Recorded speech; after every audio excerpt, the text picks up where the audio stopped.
a parenting and family podcast for the freaks, geeks, nerds, and weirdos, the outcasts who went on and had their own. We're used to being the exception to the rule, so come along with us as we try to also live exceptionally. We're here to help make you the best version of your freaky family. All right, welcome everyone to Peace Freqs, episode number 120. I am Nicky P here as always with my lovely wife and co-host Lizzie. How are you doing there, you little minx you? Just fabulous.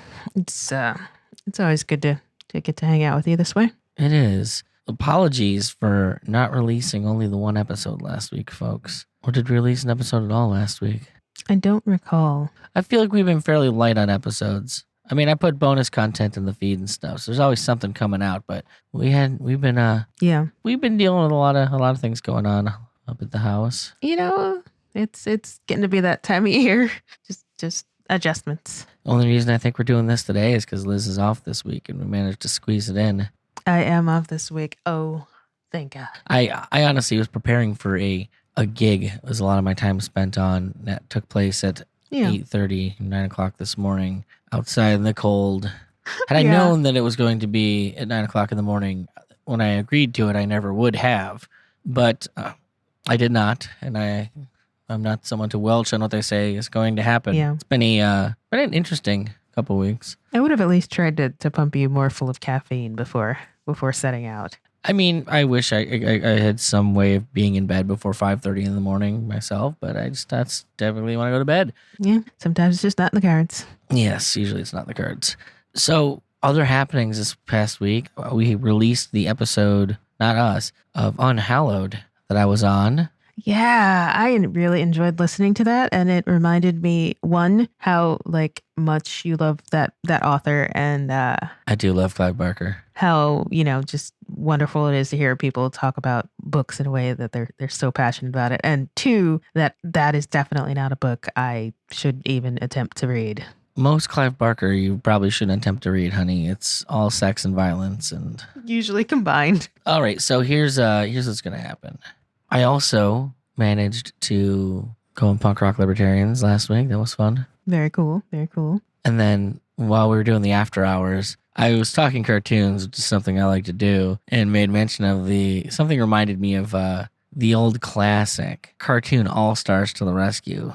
And so while we're doing the after hours, Schlegel actually looks it up and he's like, oh my God. Yeah. And so apparently we started a new show. Maybe we're going to try and do it once a month maybe, where we're just going to be going through propaganda videos, because this was straight propaganda video. Don't do drugs propaganda. Yeah, it was not hidden at all, really. Yeah, I mean, literally, it's introduced by George and Laura, H.W. and Laura Bush. Yeah. Or whatever, whoever. Is it Barbara Bush? I don't remember. Barbara, the first one? I think it was Barbara. Who cares? They're warmongers. Those people suck.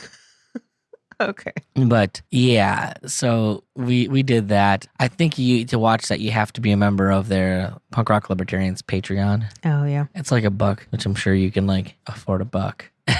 Yeah. It seems like it'd be worth it. Yeah, it's been pretty intense. We've been having a lot of dealing with Erma and the bedtime thing lately. I kind of don't care, but she's kind of pushing my buttons on at the same time where it's getting unreasonable. Well, yeah, it's when it starts to affect other members of the family or things we're doing during the day, then yes, it becomes an issue. Yeah. So that's just the parenting life, right?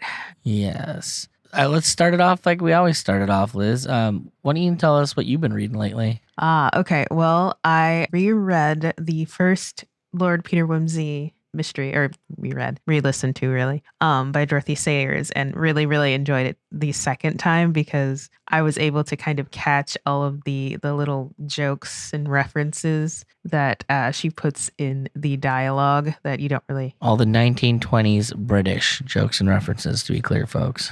Well, I mean, he's making references to Alice in Wonderland, other bits of literature and stuff. It's all, and when I'm just getting to know the story, I wasn't listening to those things. So it was nice to hear it again. And then I listened to Little Dorrit by Charles Dickens, which is like 30 hours long or something ridiculous. 32 according to the Audible file I looked at. Yeah, but I loved every minute of it. And it actually is, I'd seen the BBC miniseries version of it first and thought the book might be different, but actually they're very, very similar. I think the miniseries is like 6 hours long or something. So I'm hoping I could squeeze in some of that on my week off here.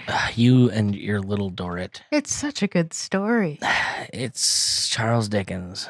What is it? A bunch of miserable people living miserable lives. It's very Dickens. So what do you got? I did not read Charles Dickens. I did not. So I have a bunch of weird stuff. First off, Civil Rights, Rhetoric and Reality by Thomas Sowell. Oh, wow. Okay. Which is everything you expect it to be. It's just Thomas Sowell encouraging people to not jump to conclusions and really try and analyze the data. And what is it really saying? What is it not saying? What are you trying to make it say for the sake of your political agenda? Ah, sounds lovely. Yes, it was. The real hard one to get through was The Machiavellians, Defenders of Freedom by James Burnham, who I think more notoriously wrote The Death of the West. Mm-hmm. I don't know how much of this I agreed with, but it was certainly an interesting look at history and political issues. Basically, I mean, like it kind of looks at power and how power tends to work. Yeah. And like in cycles and yeah, like the way, not like the non-ideological ways in which it works, ways like it seems to work in reality. This is why things happen. This is how it happens. And this is what we can look at the data and see. Now, mind you, this was written in the 40s, so things are a little different than they were back then. I think it was the 40s. Yeah. It was, but it was a slog to get through. It was a lengthy book, and it covered some very, very heady stuff. Yeah. Obviously, we already said I reread The Hellbound Heart for the Go On the Unhallowed podcast. It's actually a novella, so it was pretty short. I think I had it in like I listened to everything at 2x, so I got it done in like 3 hours or something like that. Maybe. Nice. I'll tell you what. I'll get one more. The Confidence Gap, which is actually kind of what inspired what we're going to talk about today. It's a book about basically like what I can attribute to self-esteem, but I think the author doesn't. Okay. Yeah. And I think that's what we're going to start with today. Today is probably going to be a long conversation, and so we're probably going to only tackle parts of it. I think we're going to tackle more of like the philosophy side of it from our angle, and then we'll kind of see where that goes. And there'll probably be a couple episodes, perhaps a series of these, because even just like when you're practicing talking about things, there was a lot to talk about in there. Yeah. So, God, this list is so long today. Also, because there was a little bit, it's just because it's like 2 weeks of reading in here. I'm trying to get in, you know? Yeah. Firefly, Big Damn Hero, which was written by the guy who did those Lovecraft / oh, yeah. Yes. Sherlock Holmes. And so what I've come to the conclusion of is that guy is a superb writer. Nice. And is really, really good at kind of grasping other people's styles and voices. Because like it was just like watching Firefly, the show. Yeah. Like it was all in there. He wrote the characters. Like you see everyone saying the same things they're saying, and it was all fun. Just like in book form. Yes. Yeah. That's awesome. Lastly, I decided I started the Johannes Cabal series. So now I have to finish it. And was pleasantly surprised. Okay. Johannes Cabal, the detective. The second book in the series was much better than the first, as far as I can tell. And it was very, very interesting, and I enjoyed it. Oh, okay. Nice. Well, I love when that happens.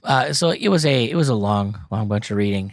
Lots of reading in there. Yeah. Well, let's do a turnaround here and just say, hey, folks, if you have a parenting story you want to share, you can get a hold of us at peacefreaks@nickmccone.com. Or if you have a product or service you'd like to shill or like to come and talk about, you think will help out families, we're open to that also. And if you yourself don't want to talk, we also we'll just accept topics. If you have something you want to hear us kind of talk about and hear another family's perspective on, we would love to hear from you. So I guess after this song, we will get into the meat of the show. Liz, they can't see you nodding your head. Oh, yeah, totally. Let's do that. Okay. Like this is an audio show. You have to give me feedback. I know. I gotta give it to you in audio. Yeah, let's do it. All right. You can give it to me if you want, baby. It's good. So, anyways, into the song and then the show.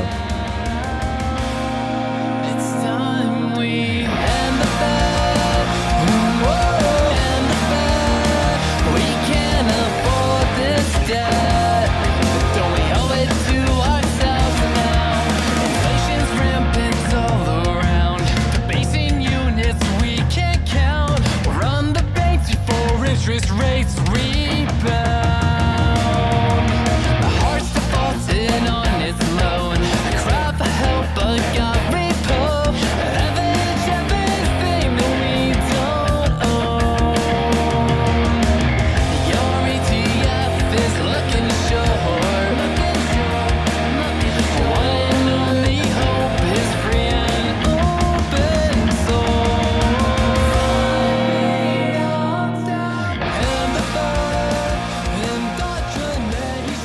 right.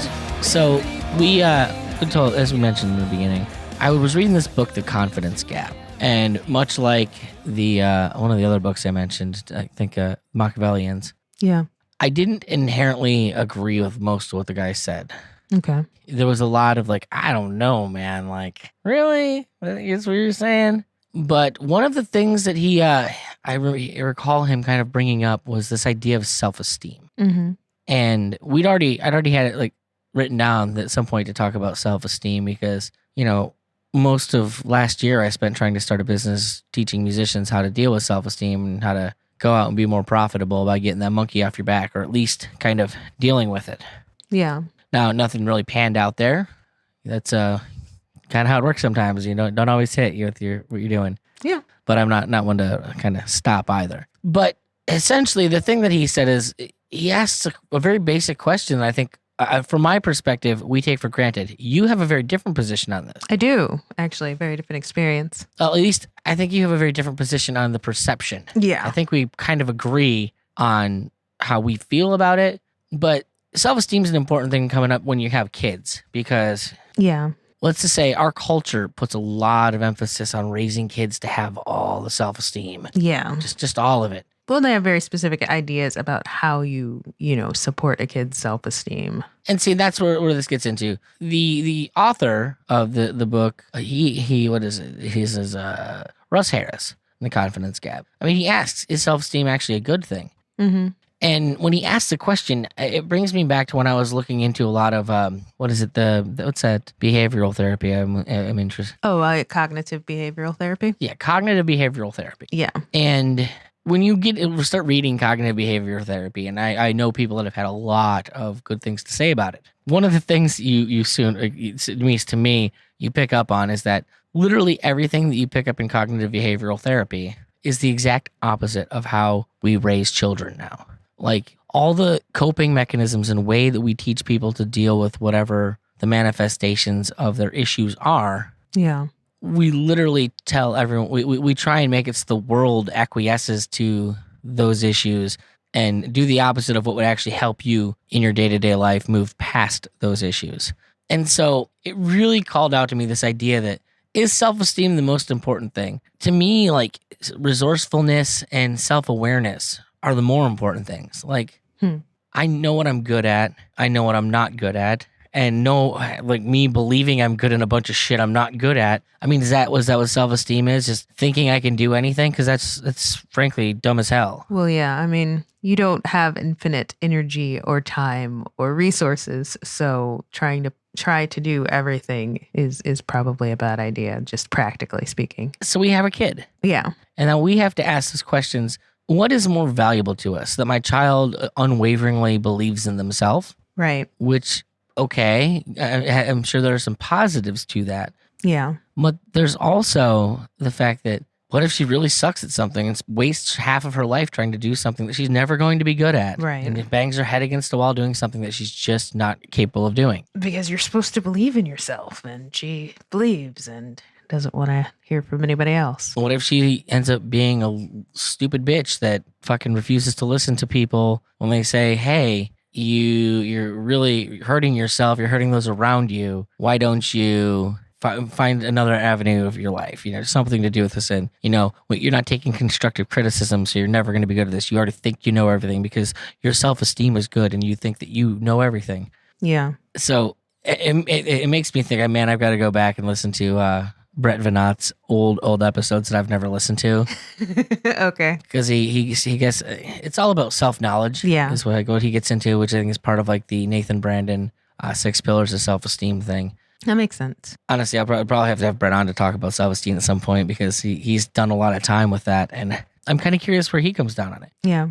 But when we started having like our prep conversation about this, one of the things that I know we were talking about was that went to public school. Right. And to me, 90% of the world kind of believes in this coddling mentality. Oh, yeah. You raise the kid's self-esteem and they'll be able to take on the world. That's the most important thing. It's just making them feel like they can take on the world. And I guess I'm okay with that, but I want them to believe they can take on the world with the right tools. And right. Unwaveringly believing in yourself is not a useful tool to me. Like, you're going to fail, and then it throws your entire view of yourself into cataclysm if you believe that you're not capable of failing.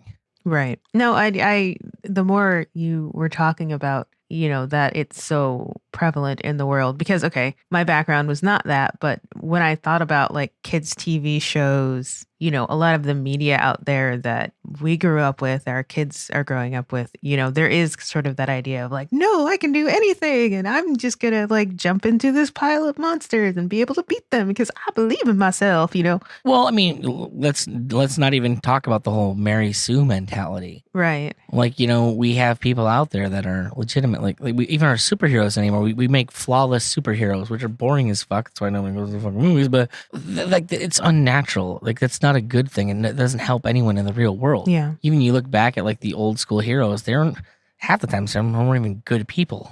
Yeah. Like, look at, say, for instance, Sherlock Holmes. Right. In the Robert Downey Jr. version, he's a shitty guy. Like, he's not a good person. Yeah. He's fun. Yeah. And he's interesting as a character, but he's not good. Like, he's not someone to aspire to be. I guess for me, like, I'm always drawn to characters that like their flaw is hubris, because if I have a flaw that's like a character flaw, it'd probably be my own hubris. I do tend to dote on myself. But even me, who is someone who will count hubris as one of his flaws, I'm pretty well aware that I have some glaring issues. Yeah. Myself, like things that I just know I'm not good at, things I know I'm not qualified at. And like you said, it seems like the ubiquitous thing that we try and teach kids these days is to go and take on the world and you can do anything. Well, it's funny because I've been looking into classical education more, because that's kind of the direction we went homeschool wise. And there is that very specific idea of, there is an idea of this is good and people have found this useful over time. And that's why we are talking about it, as opposed to, I just like this, or, people feel good about this, and just kind of the difference in the value system there. Okay. You were saying like your upbringing is different than mine. Like, why do you think that is? Well, I mean, because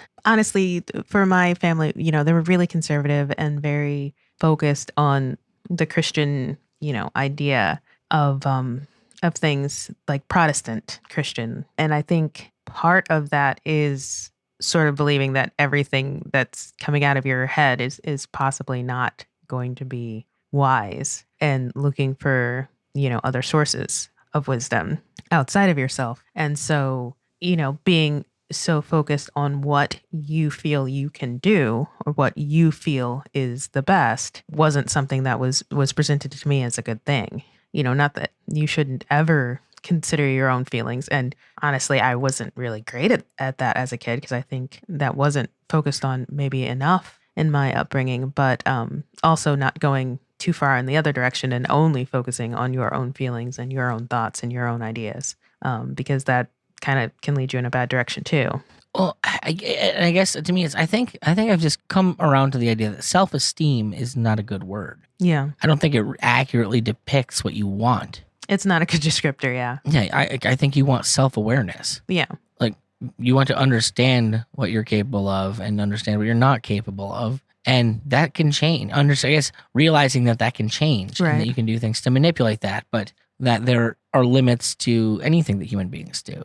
Well, you can't figure out where you are on a continuum if you never look outside of yourself. I guess the big thing, because specifically when I'm listening to this book and he's going on about it, one of the things that was weird to me is that he's kind of discussing this idea that he keeps talking about people that are afraid, or like nothing he said resonated with me. Mm-hmm. Now, I'm someone, like I said, who wants to start a business, talking about getting over your own lack of self-esteem, and nothing in this book resonated. Okay. Like the words that he used to describe what a lack of self-esteem feels like, they never, that's not things that I ever felt.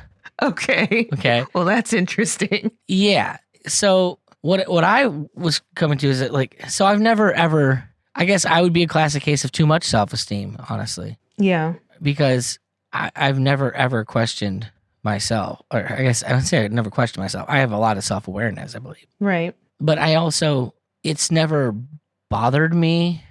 I've never thought people were going to laugh at me and point or anything like that. Right. Like I understand the things that I'm good at and the things I'm not, and I tend to lean more favorably into those things. Right. But I've often questioned whether or not the rest of the world was capable of seeing my genius. Right. Okay. It's like, I don't doubt myself or my abilities or my skills or any of that. Like, I don't think I'm terrible. Right. But I don't expect the world to be able to recognize that. Yeah. Okay. So it's almost like, I don't know, he talks about self-esteem like it's seeing failure in yourself, and I don't see failure in myself. I see failure of the outside world. Okay. Now, is that maybe am I a megalomaniac or something? I don't know. Maybe that's what that means. Well, I mean, I think that is possibly a different mindset than most people naturally come from. But I don't know, because as I said, I think I naturally come from a very different place. And then my upbringing and my training, was just very focused in a different direction. So I never, I always expected that if there was some failure, it was going to be on my account, and kind of had to learn to see myself as an equally capable person with other humans around me, and then be able to assess whether the failure is mine or not. Yeah. Well, and I think maybe this is all kind of coming to a head because I started practicing the Purveyors of Fiction stuff for this show that we played this morning. Okay. And Orson Welles. Yeah. Or 195 as Drew calls it, because he he originally named the song the number of beeps per minute that he played it at. I mean, they're both enjoyable titles. Well, what's funny is I worked the number 195 into the song. Yes, I noticed that. But the whole idea of the song is just hubris. Right. The whole idea of the song is the genius who is he's going to make all the people who didn't see him for what he had inside pay for, what they failed to see in him. Okay. Hence why I call it Orson Welles, because that dude was a complicated man. Who seemed to think very much of himself, yes. Yes, and, frankly, the world saw a lot in him, but I don't think the world ever quite saw in him what he saw in himself. Right. But where should we take this conversation next week? Because I feel like there's a lot more to be said here. In particular, like I know you're interested in kind of talking through your journey with self-esteem. I mean, that's kind of what came to mind when I thought about it, just because I'd done so much researching into it just to try and figure out what my deal was. So yeah, we could go there. Let's start there. Okay. Next week, we'll talk about your journey through this, because I think it's an interesting story. That's fair. Let's put it this way. This whole talking on microphone thing wouldn't have been happening when we first met. No, and certainly not me feeling like I have something worthwhile to say. So yeah. So let's hit this song, and then we'll roll ourselves out. Stick around for the happenings in the old garden and the homeschool, folks. Yeah. Grass is always greener on the other side. I used to be so busy now, all I got is time. Remember all the bars and the shitty shows we played. Trouble we got in and the plans is straight. Miss the days when we would play punk rock with our friends. Hardcore shows and all the awesome memories never end. Spend more time rocking out and having fun again. Just can't quit, I can't get out, we'll do it till the end. Just when I thought I was out, they pulled me back in. Just when I thought I was out, they pulled me back in. Just when I thought I was out, they pulled me back in. Just when I thought I was out, they pulled me back in.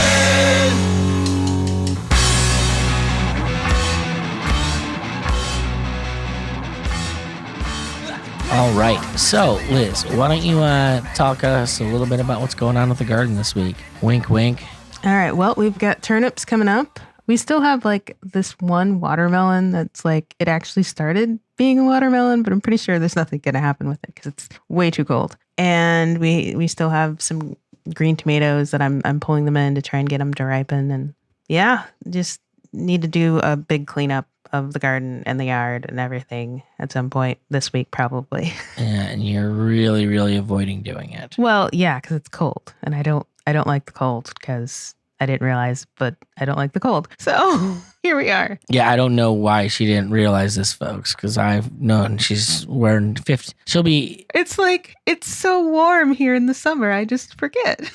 inside and wearing 15 layers during the winter. I know. I'm currently wearing a thermal shirt and a wool sweater over it right now in my house. Yeah, which is completely unreasonable. There's nothing for it. Anyways, And I just keep saying, Liz, I need more luggage. I know. We went to a thrift shop too, and I did look. I am looking for the luggage. Okay, you better be looking for the luggage for me. Yeah, for sure. So we'll get more stuff out there. So how about homeschool? What's going on there? Well, homeschool is chugging along. We're just kind of going over, it's been, 8 weeks, 9 weeks now. And we're going over what we can adjust and what we need to kind of continue to do to build resources going forward, printing out more pages and adjusting our schedules. Because, of course, my schedule's changing. So, yeah, no, we're chugging along with it. Just have to get the kid to actually sleep so she can get up and do work during the day. No, that's the thing. You make her get up. This is, and maybe this is a difference in the teaching. Liz, she needs to learn to make decisions, and that's part of the reason. When she stays up, I make sure she's aware. Right. You're going to be the one that's miserable. Right. No, Don't take the miserableness on yourself. we do have that conversation. This is a choice. This is a choice you made. You chose to stay up. We lobbied with you, and you refused to do it. So you need to accept the consequences of those decisions. So you're going to be miserable doing the things you have to do. Oh yeah, no, we talk about trade-offs every day. Like this was your choice. This is what we have to do now. There are trade-offs. Sorry. Speaking of trade-offs, so one of the things we're talking about today, because one of the big points of contention has been math, and like we use the Miniature Masterminds first grade book, Right. and it's just, as you put it, busy work. And you're like, well, we're trying to get her to not do busy work. I'm like, yeah. But first off, busy work when I went to school is like 100 pages of 100 questions. And if you finish it early, we're just going to give you another different page. Right. Like, if she wants to do all of the work in like a day, I don't care if she wants to do first grade math in 2 weeks. Let her do it. And Right. That's true. Then she can be done. And it's hard for her to like get that concept. I think it's finally starting to sink in because after we were talking about that today, she kind of grabbed her book and just like, okay, what's left in here? I can just rattle through. I'm just like, that's what I'm saying. You finish it. We're done because you don't have to do extra. We just have to do what we have to do. we have to show people that you've learned things. And this is the easiest way to show them that you've learned things. Just Yes. take pictures of this and put it in the book. Pretty much. You know, one thing I said, like if it's too not big, heavy enough, like math wise for her, just start using book 2. Like if you have to kind of cut corners, like if she gets it, then just take a few pages out, skip a few pages if you have. Like I personally prefer she did the pages and went ahead just in a faster. Yeah. But and part of that I think is what we kind of addressed today is there are skills to get you through life, and I think that it's more important to be able to deal with something, to deal with the busy work that will inevitably come down on you at some point. Right. At some point in your life, you're going to have to do something that you don't want to do Super excited about. for the sake of your greater position. Right. Yeah. And I feel like that is a valuable lesson. So yeah, we're working through that. We've been getting a lot better organization on it too, which I'm excited about. So We should have this organization thing done by the time she would be graduating, oh no, like I am which I expect to be next year, Liz. I'm building my skills of organization. You know, the Organized 365 has definitely been helping with that. And that way I can pass on to her actually being an organized like person by the time she leaves here. So Yeah. yeah. Not that this is entirely homeschool related, but since we were talking about printouts for math, we're also working on more printouts for hero kids. Yes, because it's I'm learning so much about the pen and paper RPG thing, and it's so much of a bigger world than I expected. So it's a process. There's a lot more work that goes into it than you kind of thought. I guess. Yeah. It's not, stuff I just like doing. It's just, Especially when you look at it from the game master's perspective and not the players. yeah. Well, no, and I appreciate you being willing to, kind of work with us to get us to the point that we need to get to. And I didn't realize how far we had to go. So after our interview with Adam Power, who should be our Wednesday guest this week, we recorded it. I've just been dragging my feet on editing the episode because I'm lazy. Yeah. He has a podcast out, Inspiration Point, where it's him and one of his friends. Oh, I love the podcast too. Talk about DMing essentially, Yeah. or GMing, whatever you want to call it. And Liz has been listening to that. I have been listening and just loving just the depth of feeling that they have for the entire, the RPG experience and how to do that as a game master. Yeah. Whatever you wanna call it. It's a really, really interesting podcast. And if you have any remote interest in the pen and paper RPG or even just kind of interrelating with people, it might be worth a listen. Right on. So as we bring this to a close today, folks, peacefreaks.com. Grab the show notes. Grab links to connect with us on the social networks of your choice. I personally recommend Goodreads because I just like to see what people read. It's fun. It's my favorite social network. And because there's not that much interaction, right.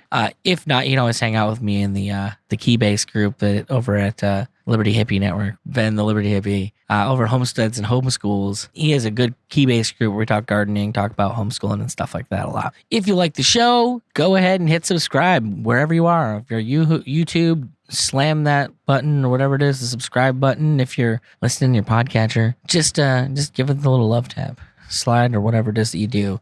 If you want to help spread the word, the best thing you can do is like and share the show on the preferred social network because the algorithms don't like us. They don't like anybody. They want you to pay. And so we need to do whatever we can to subvert having to pay them because we're not millionaires yet. There we go. Now, if you want to do one better than just liking and sharing, why don't you head on over to iTunes and leave a review? We could actually use some more reviews now that we've kind of changed our focus. We'll have to find something real good to give people, folks. Apparently, the Casey Kasem shout out is not as exciting as I think it is. No, not quite hitting the appeal. If you have any ideas for things you'd like, just let us know. That being said, I did actually get a letter the other day, or on an email. Very nice letter. It was very nice, and I'm excited about that. I like getting any kind of feedback. Sometimes you feel like you're talking to a wall. Yeah, we just appreciate you guys interacting for sure because we like you guys, and we'd like you more if you talk to us, right? Wouldn't hurt. Yeah. So, also, if for some reason you want us to become millionaires, you can head on over to upgradetheshow.com. This will not make us millionaires, but it will take less money out of my pocket as far as producing and putting out the show. Yeah, for sure. And if it does take care of the cost of the actual show, eventually we can start doing some advertising and then really reach that community of freaks, geeks, weirdos that's out there. Yeah. Trying to live the good life and, being told, no, you gotta conform, you gotta buy in. I don't think you gotta buy in. No. I think you just gotta do what's right for you. Yeah, there you go. So we take both crypto and cash, whichever one you choose. I'm excited about Bitcoin right now. Bitcoin is high. Our holdings are doing well, stacking those sats. There you go. Lastly, if you do donate and or do a review, I will do the Casey Kasem thing if you want. Just gotta tell me what you want me to talk about or what you want me to promote. If you want me to just say, hey, go check out Dude's blog, I'll do that. Otherwise, folks, thanks for hanging out with us this week. Yeah, we appreciate you. Well, Liz does. Okay. Remember, I'm a megalomaniac. Oh, okay. Peace. Bye, guys.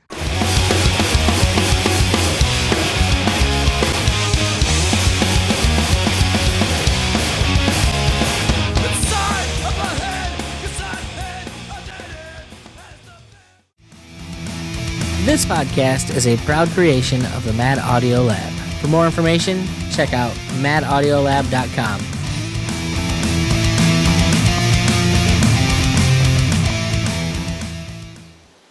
Peace Freqs is part of the Liberty Hippie Podcast Network. If you like what we do, be sure to check out Homesteads and Homeschools, Free Markets Green Earth, Cannabis Heals Me, and This Week in Liberpods. We're living proof that libertarian doesn't mean washed up Republican.